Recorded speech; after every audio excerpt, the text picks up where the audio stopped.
না, আমরা আমরা তো বিএনপি এবং জামাত ইসলামী দীর্ঘ ৩০ বছর ধরেই একসাথে রাজনীতি করেছি। আমরা একসাথে নির্বাচন করেছি, একসাথে আমরা সরকারই ছিলাম। সুতরাং আমাদের সাথে যে সৌহার্দ্যমূলক সম্পর্ক আছে এটা এখনও বজায় আছে।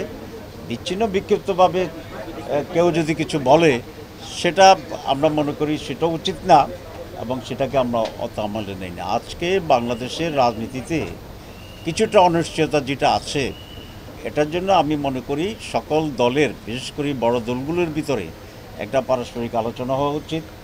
সকলে মিলেই একটা সুষ্ঠু স্বাভাবিক নির্বাচন হতে পারে সে ব্যাপারে পারস্পরিক ডিসকাশন হওয়া দরকার, মত বিনিময় হওয়া দরকার এবং এক্ষেত্রে দলগুলির ভিতরে একটা সৌজন্য পরিবেশ দরকার, সেগুলো আমরা বিশ্বাস করি এবং সেই হিসাবে আমরা আশা করি আগামী দিনে আমাদের ভিতরে আলাপ আলোচনা হবে।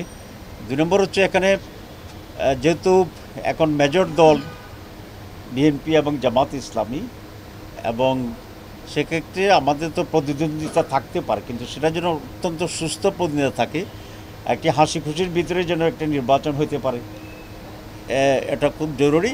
আমরা একটা কিছু এনশিওর করতে চাই যে বৃহৎ রাজনৈতিক দলগুলো মিলে আগামী নির্বাচনটা কিভাবে ফেয়ার হবে, সুষ্ঠু হবে, উৎসবমুখর হবে এবং সেক্ষেত্রে কী কী প্রতিবন্ধকতা হতে পারে এটা আলাপ আলোচনা করেই আমরা মনে করি যে একটা জায়গায় আমাদের পৌঁছা উচিত।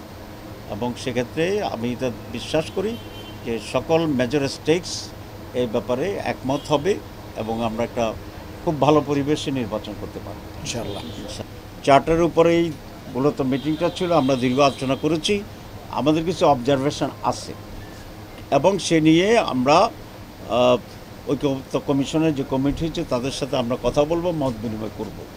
তার আগে আমাদের কোনো ওপিনিয়ন আমরা পাবলিকলি আনতে চাই না, কারণ আরও আলাপ আলোচনা করে যদি আমরা ক্লোজ হতে পারি তখন আমরা আপনাদেরকে এটা জানাবো এবং আমরা আপনাদেরকে ইনভাইট করব আমাদের ওপিনিয়ন শোনার জন্য।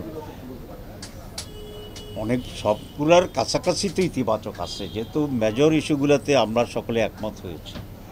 কিছু কিছু পয়েন্টে কিছু ব্যাখ্যার প্রয়োজন আছে, কিছু অবজারভেশন আছে, তো সেগুলো নিয়ে আমরা অলরেডি ঐক্যমত্য কমিশনের সাথে বলবো, জামাত এবং ঐক্যমত্য কমিশন।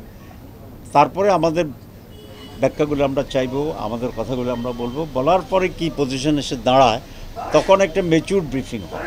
কারণ আমরা বিচ্ছিন্নভাবে একটা কথা বলে দেওয়া, বিচ্ছিন্নভাবে কিছু বলা, এটা Jamaat as a responsible political party সেটাকে আমরা সঠিক মনে করি না। আমরা মনে করি যে যথার্থ জিনিসে আসা উচিত, যেটা ইম্পর্টেন্ট, এবং একটা কনসেনসাসের ভিত্তিতেই এটা আসা উচিত।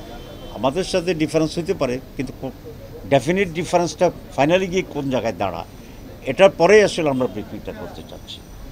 আমরা ব্রিফিং অবশ্যই করব, কিন্তু কনস্ট্রাকটিভলি, ডিসিসিভলি যখন হবে তখন বললে এটার বেশি প্রোডাক্টিভ হবে এবং আপনারাও জাতিকে সেটা জানাতে পারবেন।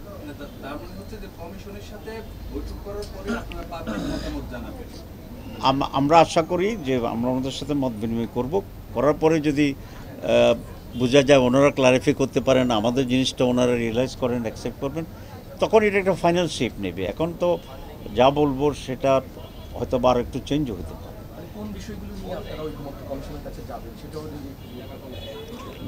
সবটা মিলেই আমরা ম্যাচুরলি বলি, just wait and see and you'll get a very definite thing. ওটা ভালো না?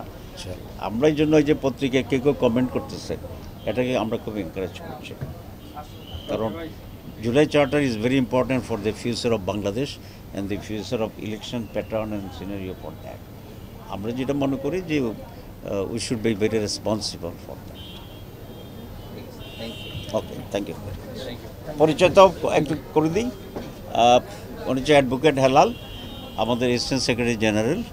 আগে বরিশাল বিভাগের উনি, এখন আমাদের লুক আফটার করেন। বরিশাল মহানগরীরও উনি এক সময় আমির ছিল আর কি, ঠিক আছে। তারপরে ফখরুদ্দিন মানিক, শিবিরের এক্স প্রেসিডেন্ট এবং মহানগরী assistant secretary general.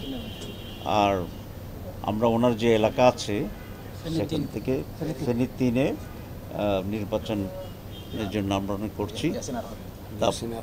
Yasin Arafat